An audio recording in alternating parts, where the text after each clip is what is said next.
Hello and welcome to my channel. Today I'm here to talk about Insecure's latest episode, Ready Like. Oh my gosh, last night that was crazy.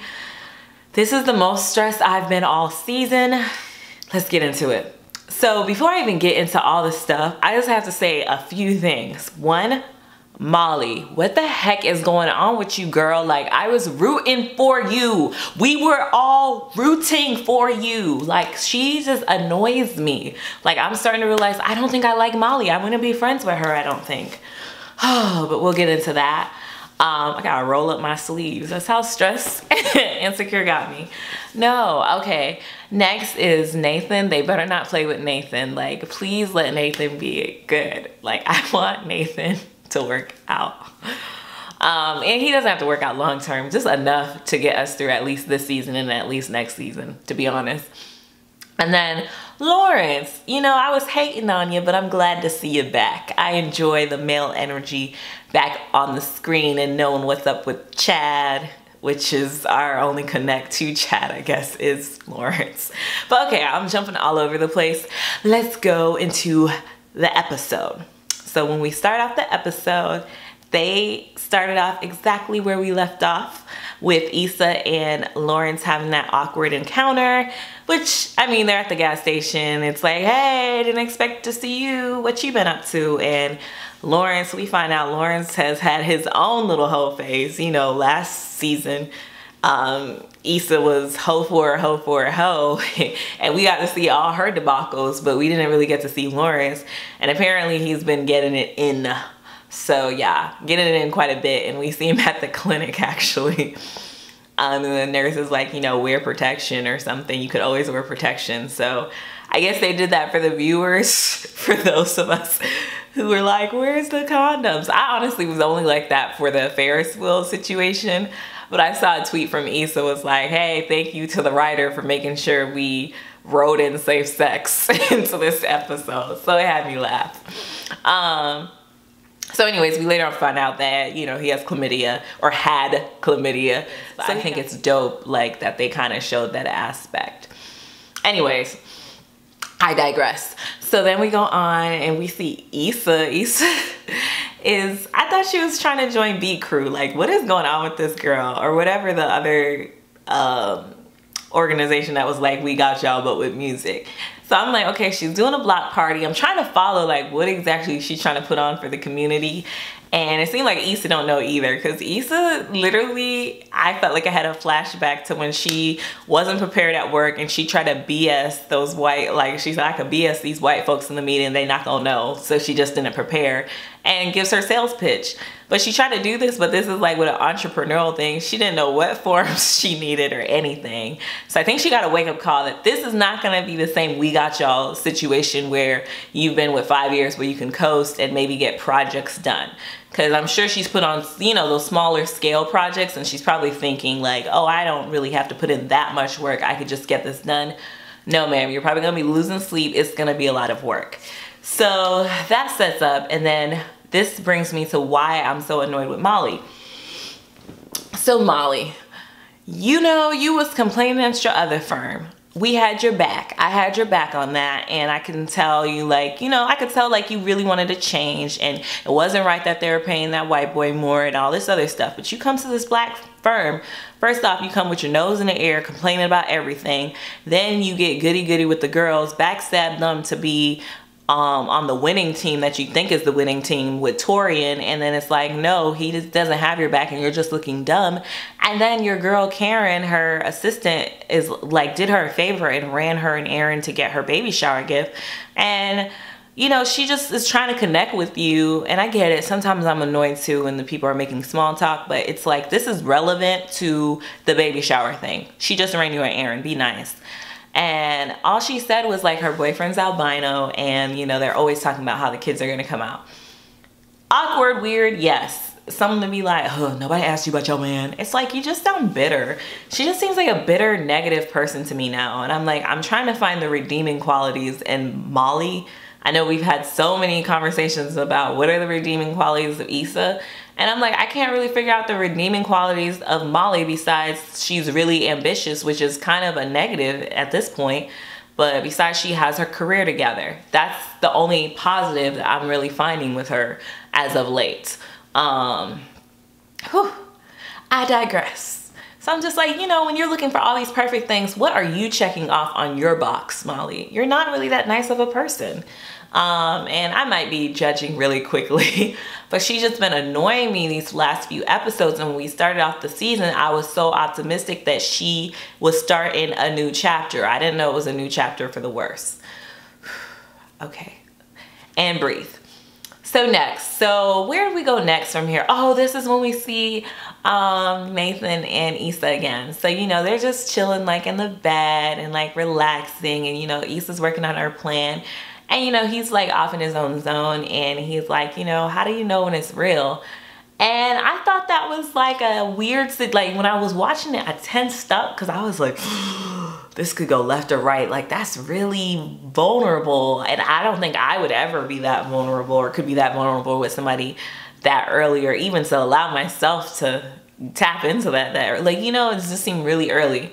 But luckily they were talking about like, I thought they were talking about love. I was like, whoa, y'all tripping. And you know, they had that moment, and you know, he's like, I just really, really like you. And Issa's just like, I didn't know we could say that. Like, you know, I didn't know we were there yet where we could be honest with our feelings. And it was just a refreshing moment. And I was just like, my gosh, like, Nathan, this is so cute. I like this energy. I like seeing you guys on the screen and this relationship flourishing. Like, they're just chilling in the bed, and he like seems so attentive and is listening to everything that she says, and it just seems like, I don't know, like he's into her. Like, there's a scene where they're at the bar and Chad's over there talking about how he's not her, or you know, his feelings are, he's not in his feelings about his fiance leaving him at the altar because he basically had sex or titty sex with 2 strippers or whatever. And you know, Lauren's like, you know, it's okay if you hurt, but of course Chad's like, I don't care about her, man, forget her, or whatever it is, and you're probably clearly hurt. And I think it's so funny that Chad didn't want Lawrence touching his fries because he had chlamydia. Like, Chad's ignorant, like ignorant. But it was just a funny scene. And it was also a scene to figure out if Lawrence could ever take Issa back. And it kind of showed that double standard, like, you know, Lawrence was like, no, he doesn't think so because he sees her, like, he sees her as a cheater, which is understandable. But then, you know, Chad's just like, you know, she's a hoe. Like, what they did is different because Issa's a hoe. Even though Chad's like the biggest hoe, if we want to be real. So I don't know. It was just funny, interesting banter because that's how some people really probably think. Anyways, fast forward. Issa's like, gets a call about this lift situation, and my heart drops. So when Issa got that call talking about there's an investigation about an assault that occurred in her lift ride, I was like, no, I knew everything was going too good with her and Nathan. I thought this was, I didn't even think about the lift altercation anymore as that something to resurface. So I was like stressed, like, Lord, oh no, no, no, no, no, no, no, no. So she hits Nathan up, and little did we know we weren't going to hear from Nathan at all for the rest of the episode. Which stressed me out. Like, I don't know what to make of that Nathan situation. Like, with Nathan, I think he is a good person. Like, maybe I'm being naive because I want him to be a good person. I think he is a good person, but there's something about his past or something that's going on that he doesn't feel comfortable letting Issa in. So instead he's running away from it. And that's not healthy at all. I think it's better to address stuff, but I just know, like, I don't know. I guess I'm trying to relate it to regular life. I know, like, if you're not someone who's okay with, you know, being vulnerable about everything, sometimes you think it's better to just cut your losses and just like, whatever, I guess that's messed up, and you just start anew. But no, y'all like each other. Like, at least tell her whatever it is that's going on and let her decide if that's where she wants to go or not, or if that's what you want to do. I just think leaving her high and dry is not okay. And I'm like, he better have a really good excuse for this. Like, maybe it was something he's trying to protect her from getting, I don't know. I'm making up stuff and making excuses because I just feel bamboozled because I'm like, come on, Nathan. I'm thinking it's either something where he probably could go to jail for this, or maybe it could be something more serious. Like, and another thing that I was trying to think about, because I was really trying to think, what is it that Nathan, like when they were in the pool, it was something that he didn't want to tell her about. Like he didn't want to tell her about the scar that he got. And then it was also something like, you know, when he was like, you know, people have told me I've come on too strong in the past. I'm like, I hope he doesn't have like stalker charges against him, or like restraining orders or something crazy on him, like where it makes him like undateable. So whew, I'm just hoping that's not the case. We don't need a stalker situation or a crazy situation. Anyway, so we get to the baby shower, and Tiffany, apparently homegirl, has other options and other friends. Like, what did y'all think about that? Because I felt like when I pull up and you see all these people that clearly Issa and Molly don't know and stuff, I don't know if Tiffany's like more so like, look, y'all may not be riding with me, but Tiffany always gonna be straight. Like, I got people, like, you know, I don't know if it was one of those or if it was just literally one of those situations where they just didn't know about her other life. I don't know what it was, because Tiffany, like when Issa and Molly come in, I forget what Tiffany says, but it was something like, oh, you guys were able to make it. And I'm thinking, yeah, they're your friends, of course they're able to make it. But then again, the type of friends they've been, probably they haven't been, would have been able, or are not reliable. But Tiffany always says it's so happy where you can't read her emotions. Anyways, so of course Lawrence is at the baby shower, which is, I did enjoy when Issa and Lawrence had their little catch-up thing, and you know, they had their little I don't know, their small talk, I guess, about what they've been up to. And Issa tells him, you know, she quit her job. And, you know, Lawrence is like, whoa, that's crazy. You know, I know how it's like, you know, you got your business plan. And, you know, he's cracking a joke because clearly he wanted to go the entrepreneurial route when they were together. Difference is he wasn't working Lyft and like property manager. He was working off of Issa's paycheck. But, you know, he still knows what it was like. That was so shady of me. But, you know, he was saying he knows it's hard. I know he knows it probably is emotionally hard, but he probably doesn't always like to continue working like while you're trying to get this off the ground. But, you know, without the shade and me throwing that shade in there, like, I thought it was a cute little banter, like, hey, you know, I've been there before. I'm hoping it works out, even though he didn't really, you can't really read if he thought that was good or not, like that she left. We got y'all, because I feel like Lawrence is more so the type probably convince you to stay there. Like, he probably would have told her you need to stay or whatever while he goes explores his dreams or whatever. Anyways, oh no, before I get to the part that ripped my heart out, I freaking love Tiffany. Tiffany's hilarious. Did y'all, like, that had me dying when I saw the Beyonce, Serena, and Cardi, even though I couldn't really see the Serena picture. I could only see the Cardi and the Beyonce, but she reenacted, like, those paintings of her were the reenactments of Beyonce and of like Cardi B. I mean, I like had tears welling up. Like, that is hilarious. And I want to like, oh my God. I don't think I would ever do anything that extreme. I'm not like Tiffany at all, but I thought it was very funny, and I would think it was hilarious if one of my friends did that. Like, oh my God. Tiffany's hilarious. Anyways, and then the last painting that we never knew what it was, but it was like her, I guess, establishing herself as an icon or something. And then that girl, random, the girl who's talking to Lawrence, her name started with like a K or something. For some reason, their vibe and their communication, I felt like we might see her again. I don't know why I feel that way, but I'm like, maybe something might. And this is just a casual conversation that they had, but the way they just vibe with each other, I don't know, something familiar about it. Like, I don't know, maybe we'll see that again. Who knows? Okay, so we get to the point where Kelly comes with these cupcakes that she slaved over all night to make sure, you know, her light-skinned baby was able to have a cake or cupcakes that reflected this future light-skinned baby or whatever. I try to say that with a straight face. And the girls are not having it. You know, the bougie friends, they're not having it. I've been to parties and places like that. I remember one time when I was younger, I brought a bottle of wine to like a friend of a friend's function. And the girl, she was like, oh, thank you so much. Later in the night, I heard them laughing and talking about the damn bottle, about how they would never put that bottle up. And I was just like, oh my gosh, you guys are so bougie. So anyways, that type of crowd. I digress. They go outside because Kelly's mad. Kelly storms out and Tiffany's like, what is going on? And she's like, you could have at least had us on the planning committee. Like, why are we not on the planning committee? And Tiffany, rightfully so, is like, are you kidding me? Hold up. So this is when she speaks her mind and we see real Tiffany open up on her feelings. She was like, this is my first child and you guys didn't even offer to throw me a baby shower. Like, that's crazy. You know, like Blair offered, so that's why they're doing it.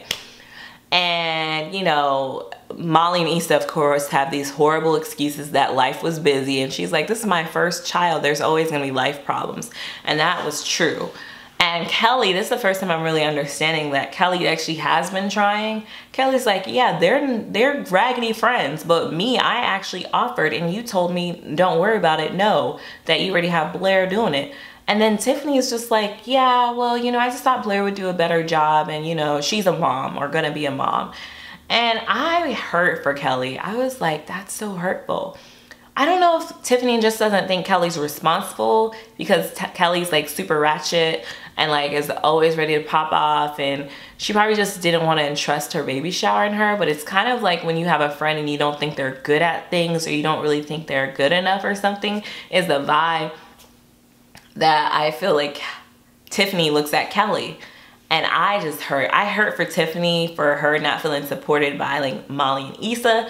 But I also hurt for Kelly because I'm like, you want to be in this girl's next chapter and she doesn't really want you there, is what I took from that. Like, I'm taking it like Tiffany might have fun with you, but she doesn't want to build this. She doesn't really want you in the life like that. She just likes having fun with you. Yeah, that was just a lot. So anyways, the Dro and Molly thing, I don't even want to talk about it. Like, I'm just like, Molly, you're so freaking annoying. The fact that she sees Issa and Lawrence talking and that's what inspires her to go up to Dro, like, you're so dumb, like, is what I want to say to her. Like, she's just so dumb where I'm so frustrated. Like, if she was my friend, I think I'd be able to support her for a little bit, but after she keeps making these dumb decisions, I would just be like, I can't.